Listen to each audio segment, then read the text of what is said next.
Apple just had their event today where they announced the iPhone 15 Pro Max. I'm currently using an iPhone 12 Pro Max, and I don't necessarily need an upgrade, but I am looking for a reason for one. If I was to upgrade, the things that I'd be looking for in a new phone are USB-C to charge a phone using USB-C, good battery life.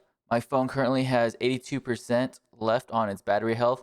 And while it does get me through most days, there are some days where I'm on my phone a lot and it ends up being very low on battery. Another thing that I would want from a new phone is to have a physical SIM along with the eSIMs and not just be reliant on eSIMs. The reason I want physical SIM along with the eSIM is because it makes traveling to certain countries easier, as not all the countries in the world have adopted eSIM. So now that the iPhone 15 Pro Max has been announced, what features does it have? The iPhone 15 Pro Max does have USB-C. Is it because they wanted to make USB-C? No, most likely it's just because of the EU regulations and they wanted to be in compliance with that so they can stay in the European Union's market.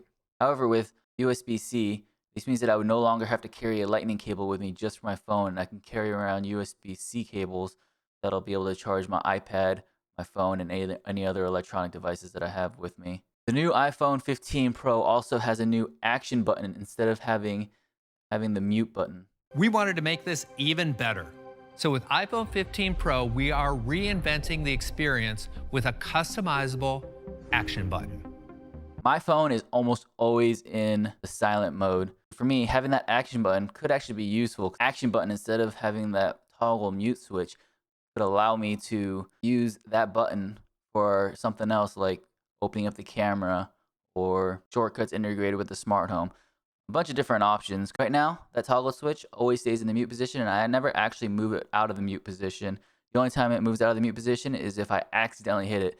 So having that action button is going to prevent me from being able to accidentally turn my phone off of the silent mode, which could be a positive for me. With regards to the eSIM and physical SIM, the US models are going to have dual eSIMs. The Chinese models will have dual physical SIMs, and the rest of the world will have a physical SIM card and an eSIM card.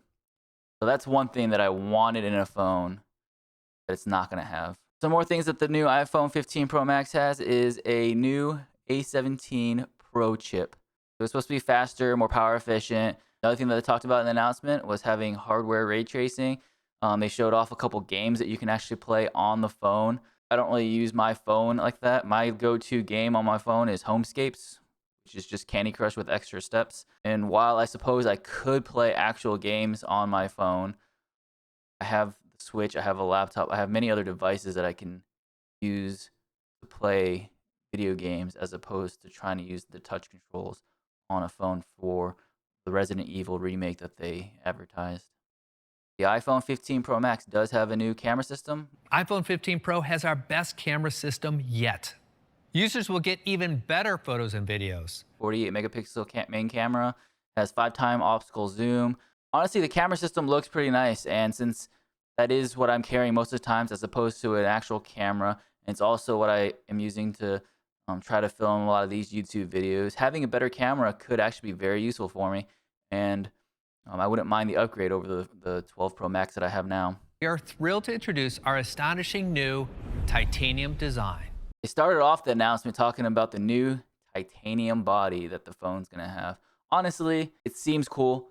I like the idea that the phone might be lighter, but I don't really care what the phone is going to be made out of titanium. As long as that phone has a nice finished feel and it doesn't feel cheap, I mean, it doesn't really matter to me what the phone's made out of. Now, speaking of the battery life, because I think that's probably the most important thing for me right now, based on having a 3-year-old phone that's at 82% battery health. The new iPhone 15 Pro Max is stated to have 9 hours of additional video playback compared to the iPhone 12 Pro Max. That's a decent size increase, and the fact that the battery health will actually be at 100%. I don't know what that video playback means in terms of my actual usage, but that does seem like a pretty good upgrade. So now that I've talked a little bit about what I wanted in a phone, a little bit about what the 15 Pro Max is going to have, the question remains, am I going to upgrade? Honestly, the announcement for the 15 Pro Max was kind of underwhelming. Nothing groundbreaking, but at this point, the announcements year to year have not been that great. It's not like they're revolutionizing everything. The iPhone 15 Pro Max still has the dynamic island, which my 12 Pro Max does not. If we look at that original checklist that I made, I wanted USB-C, I wanted battery life, and I did want a physical SIM along with the eSIM. That means I got 2 out of the 3 things that I actually wanted in a new phone. I'm gonna put the pricing here up on the screen. The iPhone 15 Pro Max starts at $11.99, and the model that I would get if I'm gonna get it is a version that costs $13.99. Now, to answer the question of whether I will upgrade from my 3-year-old iPhone 12 Pro Max to the iPhone 15 Pro Max, yeah, I am probably gonna upgrade to the 15 Pro Max.